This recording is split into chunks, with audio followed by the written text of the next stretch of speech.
मणिपुर दौरे पर स्वाति मालीवाल, राहुल गांधी के सवाल पर दिया कैसा जवाब? क्या सरकार ने दी दौरे की अनुमति? मणिपुर पिछले 3 महीनों से जल रहा है। मणिपुर से जिस तरीके के सेक्सुअल असॉल्ट के केसेस सामने आ रहे हैं वो बहुत ही ज़्यादा डराने वाले हैं। ऐसे में मैंने मणिपुर सरकार को पत्र लिखकर ये रिक्वेस्ट की थी कि मैं मणिपुर आना चाहती हूँ और वहाँ पर जो सेक्सुअल असॉल्ट की सर्वाइवर्स हैं उनसे मिलना चाहती हूँ और उनकी मदद करना चाहती हूँ। तो पहले तो मणिपुर सरकार ने मुझे बोला कि आ जाइए, फिर सडनली उनका मेरे पास एक पत्र आया जिसमें उन्होंने मुझे कहा है कि मुझे अपनी विजिट पोस्टपोन करने का उन्होंने सुझाव दिया है क्योंकि वहाँ पे लॉ एंड ऑर्डर प्रॉब्लम है। तो मणिपुर में लॉ एंड ऑर्डर प्रॉब्लम है, इसीलिए तो मैं मणिपुर जाना चाहती हूँ और वहाँ जितनी सेक्सुअल असॉल्ट सर्वाइवर्स हैं उनसे मैं मिलकर उनकी मदद करना चाहती हूँ। मुख्यमंत्री जी मणिपुर के खुद कह रहे हैं कि ऐसे कई 100 केसेस हुए हैं, तो उन सेक्सुअल असॉल्ट सर्वाइवर्स तक सरकार पहुँच पाई है या नहीं, उन तक कोई रिलीफ पहुँचा है या नहीं, वो किस तरीके के डर में जी रही हैं, वो उन तक काउंसलिंग पहुँची है, लीगल एड पहुँची है, कॉम्पनसेशन पहुँची है, कोई धमकियाँ तो नहीं मिल रही, ये सारी चीज़ों का जायजा लेने और उनकी मदद करने मैं वहां जाना चाहती हूँ। तो मणिपुर सरकार का जो सुझाव है कि मैं अपने डिसीजन को रिकंसिडर करूं, उसके बारे में मैंने काफ़ी सोचा और मैंने ये निर्णय लिया है कि मैं मणिपुर जा रही हूँ। मैं मणिपुर मुख्यमंत्री को ये पत्र लिख के बता भी रही हूँ और उनसे अपील कर रही हूँ कि मुझे रोकने की कोशिश ना की जाए, मेरी मदद की जाए, ऑफिसर्स से बात की जाए और मेरी विजिट रिलीफ कैंप्स में और जहाँ पे भी ये लड़कियाँ हैं वहाँ तक करवाई जाए, जिससे कि हम उन तक पहुँचें और उनकी मदद कर सकें। साथ ही दिल्ली में काफ़ी सारी मणिपुर की लड़कियां भागकर वहां से आई हैं क्योंकि उनके साथ वायलेंस हुई है।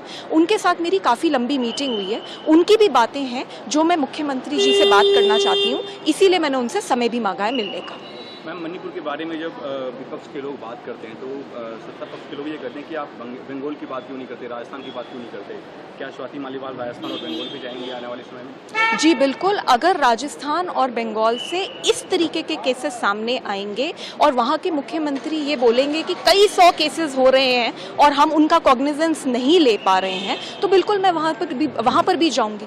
और मैं वहाँ पर एज एन एक्टिविस्ट जा रही हूँ, एज अ वुमन जा रही हूँ and I know that there is a risk involve. मैं फिर भी जा रही हूँ क्योंकि हम सब ने वो वीडियोस देखी हैं और वो वीडियोस दिल को बिल्कुल दहला देने वाली हैं और उन लड़कियों तक अभी तक मदद पहुंची है या नहीं और उन जैसी बहुत सारी जो लड़कियां और हैं उन तक मदद पहुंची है या नहीं, इसको जानने के लिए जा रही हूँ, सिर्फ मदद करने के लिए जा रही हूँ। मणिपुर सरकार को मैं भी आश्वासन दे रही हूँ कि मैं वहाँ पर कोई प्रॉब्लम क्रिएट करने नहीं जा रही, सिर्फ और सिर्फ उन लड़कियों तक पहुंचकर सरकार की भी मदद करूंगी और लड़कियों की भी मदद। हमने देखा राहुल गांधी जब मणिपुर विजिट किया तो प्रॉब्लम क्रिएट हुई थी वहाँ पे, अगर आपके साथ भी ऐसा होता है तो आप क्या करेंगे?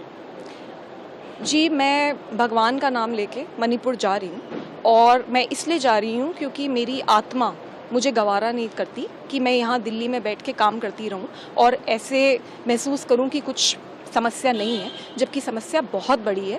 मैं वेस्ट बंगाल, राजस्थान और ये जितनी जगहें हैं, अगर इनसे भी इस तरीके के कोई दिल दहलाने वाले केस सामने आएंगे मैं वहाँ भी जाऊँगी। लेकिन अभी फ़िलहाल मणिपुर जल रहा है और मणिपुर के अंदर लड़कियाँ बहुत परेशान हैं और आप ये खुद ही समझ सकते हैं क्योंकि वहाँ पर जब मैं जाने की कोशिश कर रही हूँ तो मुझे ही जाने से रोका जा रहा है। तो it is important that I visit Manipur and I am visiting Manipur. Thank you ma'am.